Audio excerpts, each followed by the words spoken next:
set out on a walking tour, high in the Alps, a region quite unknown to travelers, where ancient mountains thrust down into Provence. The trek began on barren moors, 12 or 1,300 meters above sea level, through land that was bleak and monotonous. Nothing grew there but wild lavender. My route led across the region at its widest point, and after hiking for 3 days, I found myself in a wasteland, desolate beyond description. I made camp near the remains of an abandoned village. The day before, my water supply had run out, and I had to find some. The cluster of houses, although they were in ruins, reminding me of an old wasp's nest, made me think that once there must have been a fountain, or perhaps a well.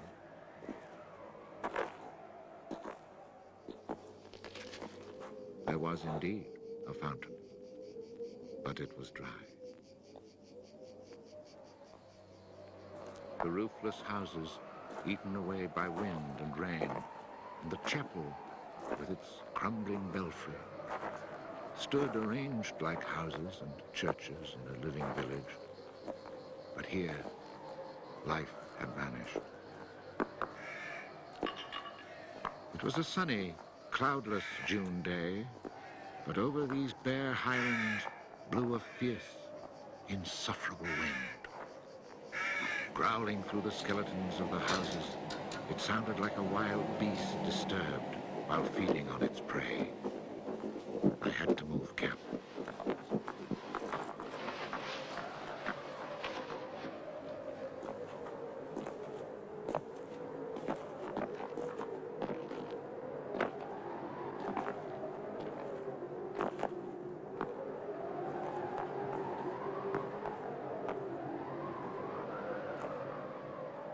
After 5 hours of walking, I still had found no water, and I could see nothing that gave me hope of finding any.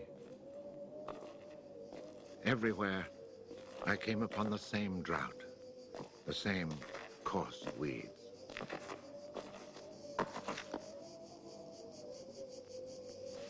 In the distance, something caught my eye. A thin, dark shape that I took for a tree stump. But just in case, I walked towards it.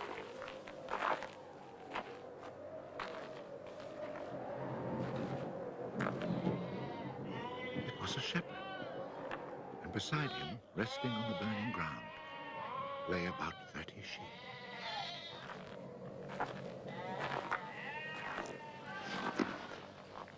He let me drink from his gourd, and presently he led me to his sheepfold in a hollow in the plain.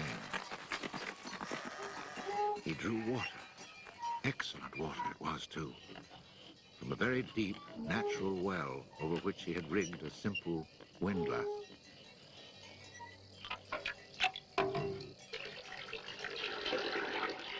The man spoke very little, often the way with people who live alone, but he appeared sure of himself and confident in his assurance. It all seemed somehow strange in this barren land.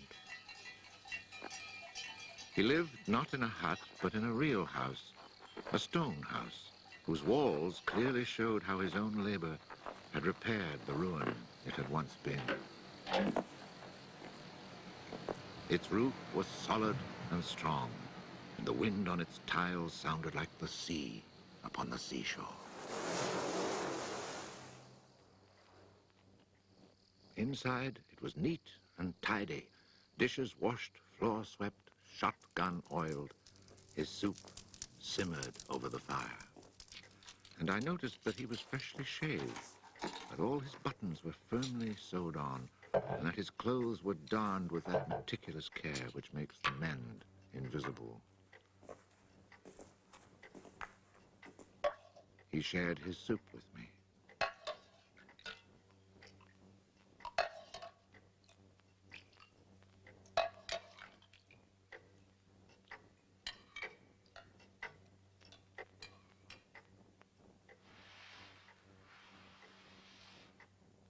When I offered him my tobacco pouch, He told me he did not smoke. The dog, silent like his master, was friendly without fawning.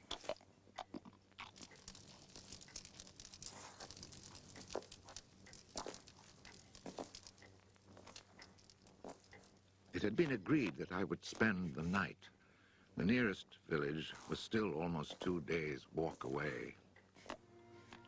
Villages in this region were few and far between, and I knew well what they were like. 4 or 5 of them were scattered over the slopes of these highlands, each one at the very end of a cart track among copses of white oaks. They were inhabited by charcoal burners. The living was poor, and families huddled together in a climate very harsh both in summer and winter found their struggle for survival made more bitter by their isolation. There was no relief. Their constant longing to escape became a crazy ambition. Endlessly the men carted their charcoal to town, then returned home.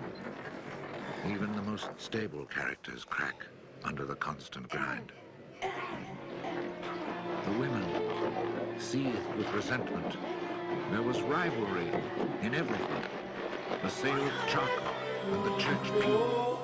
They were rivals in virtue and rivals in vice. And the battle royal between vice and virtue raged incessantly. And always there was the wind. The ever-present wind constantly grating on the nerves. There were epidemics of suicide and many cases of madness, nearly always ending in murder.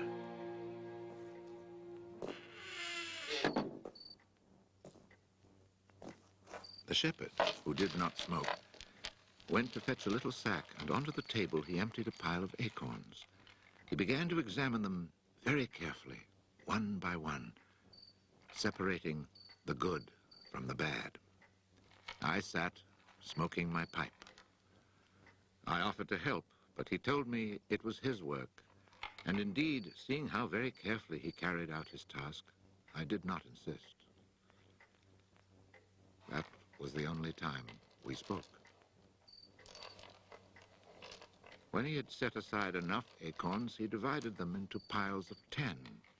As he did this, he discarded the smaller ones, or those that were cracked, for now he was examining them very, very closely.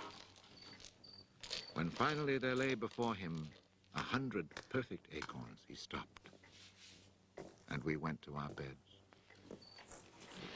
Being with this man brought a great sense of peace.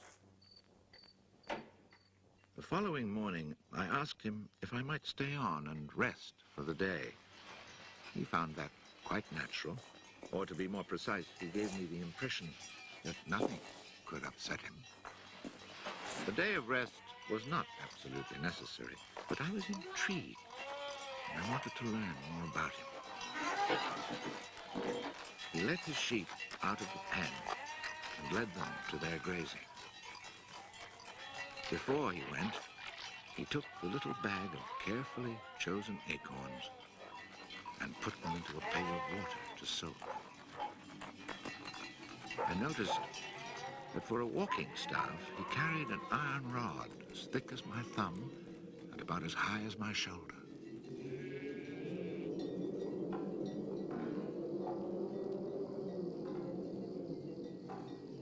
Pretending to take a leisurely stroll, I followed him at a distance, but keeping on a parallel path with him. The pasture for his sheep was down in a dell. Leaving his dog in charge of the little flock, he began to climb towards me where I was standing. I feared he was coming to reproach me. Not at all. It happened to be on his way, and he invited me to go with him if I had nothing better to do. He was going a little farther on, to the top of the hill.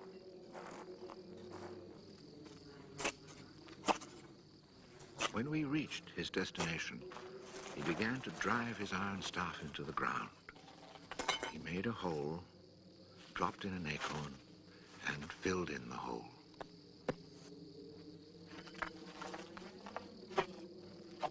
He was planting oak trees. asked him if he owned the land. He said no. Did he know who owned it? He did not. He thought it was common land, parish property, or perhaps it belonged to people who did not care about it. That did not concern him. So with infinite care, he planted his 100 acorns.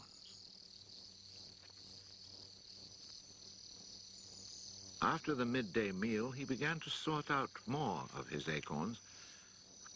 I suppose I must have been quite insistent with my questions, because he answered me. For 3 years, he had been planting trees in that desolate country. He had planted 100,000.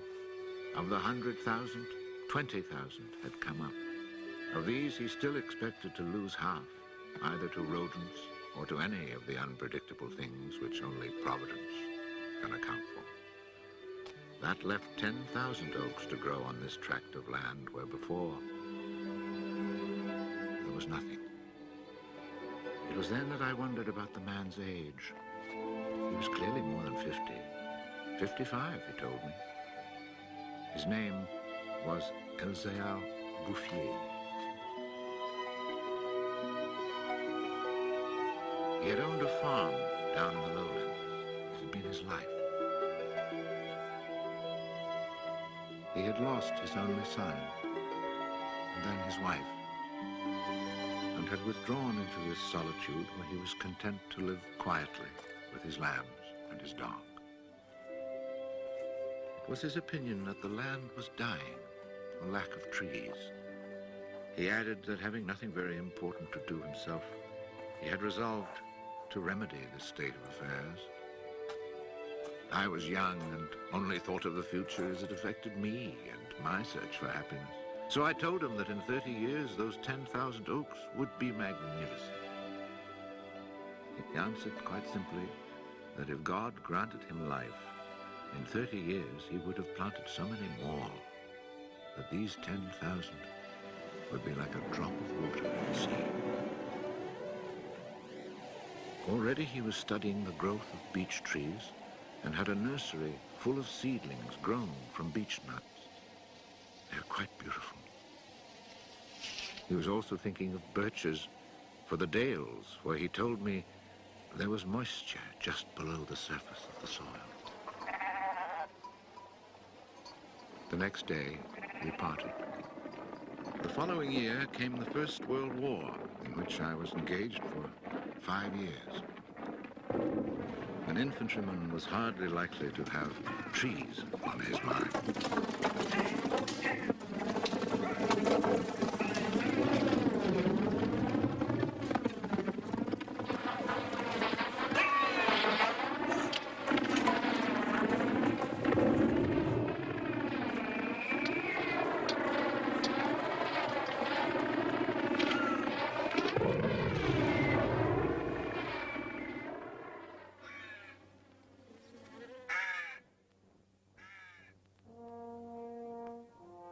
After demobilization, I found myself the possessor of a small gratuity and a great desire to breathe pure air.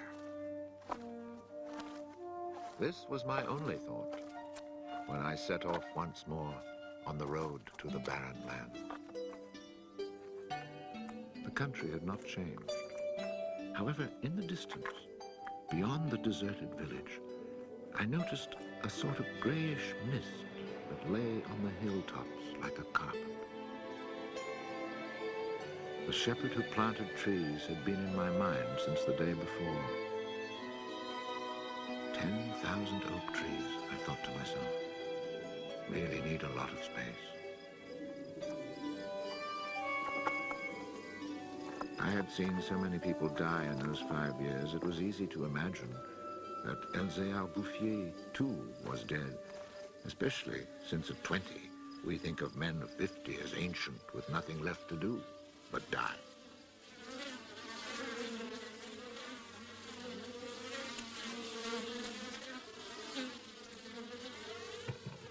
He was not dead. He had changed his occupation. He had only 4 sheep left, but now he had over 100 hives of bees. He had given up sheep because they threatened his young trees. The war had not disturbed him, and he had calmly continued his planting. The oaks of 1910 were now 10 years old and taller than either of us. It was such an impressive sight, I was struck dumb. And as he never said a word, we spent the whole day in silence, walking through his forest. It was in 3 sections and measured 11 kilometers long and 3 kilometers at its widest. When I reminded myself that all this was the work of the hand and soul of one man with no mechanical help, it seemed to me that men could be as effective as God in tasks other than destruction. He had followed his dream, and beech trees as high as my shoulder, stretching as far as the eye could see, were witness to it. The oaks were strong and past being at the mercy of rodents. As for Providence, she would have needed a cyclone to destroy this creation of man. He showed me handsome groves of 5-year-old birches planted in 1915, the year I was fighting at the Battle of Verdun. He had set them out in all the hollows where he guessed, and rightly, there was moisture near the surface. They were like young children, tender yet firm and confident. And creation, it seemed, had just followed in a natural sequence. He hadn't worried about it. Resolutely, he had gone about his simple task. On the way down through the village, I saw streams flowing with water, which in living memory had always been dry. This was truly the most impressive effect of creation's natural cycle that I'd ever seen. Long ago, these brooks had been full of water. Among the miserable villages I mentioned before, some were built on sites of ancient Roman villages, and archaeologists digging in the ruins had found fish hooks, whereas in the 20th century, cisterns were needed to ensure even a modest supply of water. The wind had scattered seeds too, and as the water reappeared, so did willow trees, reeds, meadows, gardens, flowers, and a reason for living. But the change had come about so gradually that it was simply taken for granted. Of course, hunters who climbed these heights in search of hares and wild boar had noticed the sudden appearance of little trees, but had put it down to some caprice of nature. That is why no one had meddled with the work of the shepherd. If they had suspected it was man's work, they would have interfered. But who would even think of him? Who in the villages or among the authorities could ever have imagined such constant, magnificent generosity?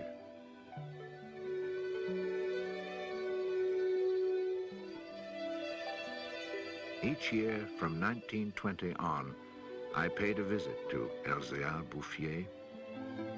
I never saw him lose heart, nor was he ever deterred. And often, God knows, it must have seemed that heaven itself was against him. I never tried to imagine his frustrations, but to achieve such an end, he must have had to overcome many obstacles. For such passion to succeed, he must surely have fought and conquered despair. We must remember that this exceptional man had worked in utter solitude. Solitude so complete that towards the end of his life, he had lost the habit of speech. Oh, perhaps he saw no need for it. In 1933, he was visited by an astonished forester who notified him of an order that lighting fires outdoors was forbidden for fear of endangering this natural forest. It was the first time the forester told him naively that he had ever seen a forest grow of its own accord. In 1935, a whole delegation from the authorities arrived to look at the natural forest. There was a high-ranking official from the forestry department, an elected member of parliament, technical experts. And there was a great deal of talk. It was decided something must be done. Fortunately, nobody did anything except for the one good thing. The forest was placed under government protection and charcoal burning was prohibited. For it was really quite impossible not to be enchanted by the beauty of these young, healthy trees. And they had even managed to cast their spell over the Member of Parliament.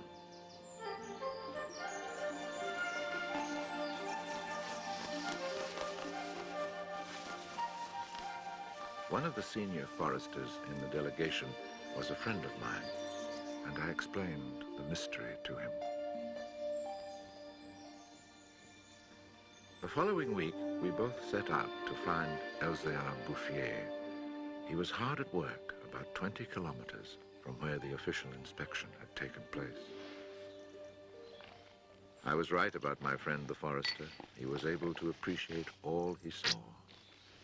I offered the eggs I had brought as a present. We all shared our lunch and spent several hours in silent contemplation of the landscape. The slopes we had climbed on our way up were covered with tall trees 4 times our own height.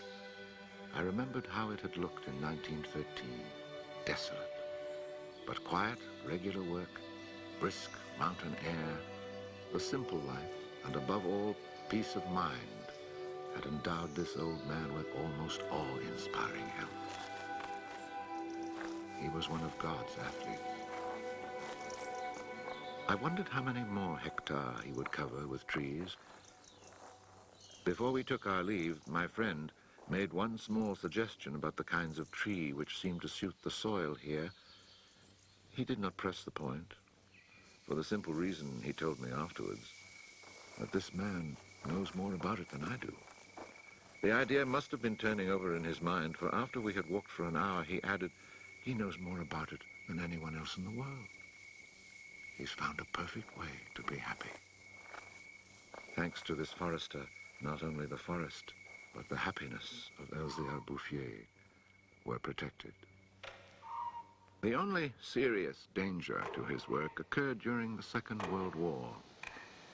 Cars being powered by wood-burning generators. There was never enough wood. So cutting was begun among the oaks of 1910, but they were so far from transportation routes that the whole enterprise proved financially unsound. It was abandoned.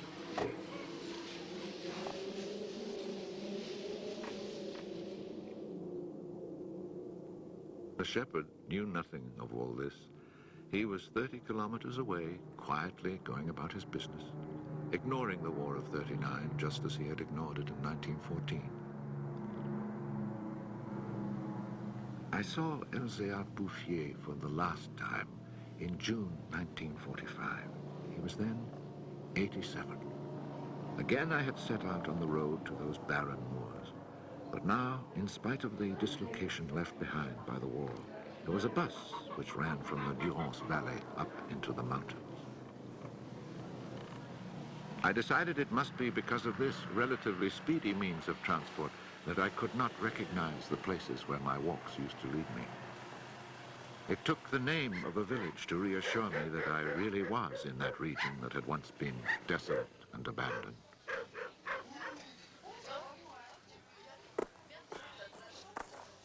The bus dropped me at Vergon. In 1913, this hamlet of no more than a dozen houses had 3 inhabitants, wild creatures who hated each other, who set snares to make a living.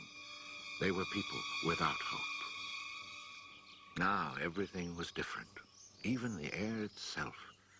Instead of the harsh, dry winds of the past, there was a gentle breeze full of fragrance. From the mountain tops came a sound like rushing water.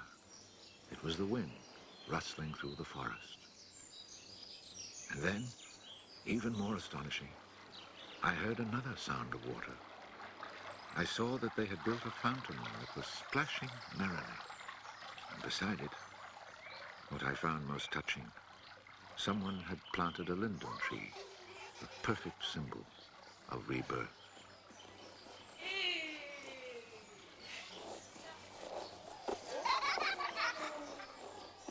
Moreover, Vergand showed signs of the kind of labor that only hope can inspire. So hope had been restored. Ruins had been cleared and crumbling walls torn down.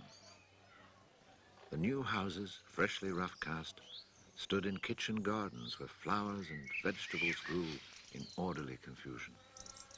Roses and cabbages, snapdragons and leeks, celery and anemones. It had become a place where one would want to live. From this point, I continued on foot. The war had not been over long enough for life to reach full bloom, but Lazarus had emerged from the tomb. On the lower slopes of the mountain, I could see small fields of young barley and rye, and down in the narrow valleys, the meadows were green.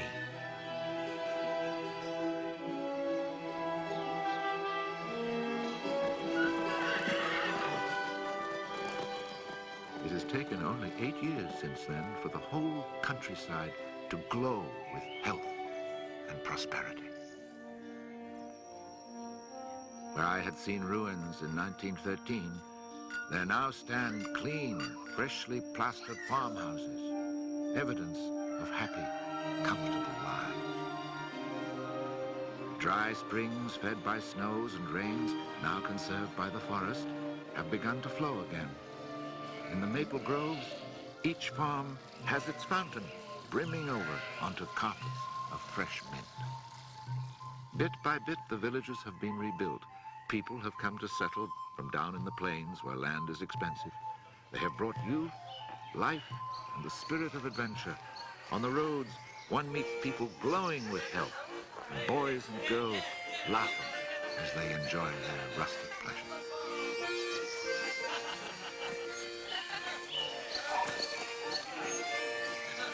Counting those who lived here before, quite changed by their life in gentle surroundings, and including the newcomers, more than 10,000 people owe their happiness to Elzéar Bouffier.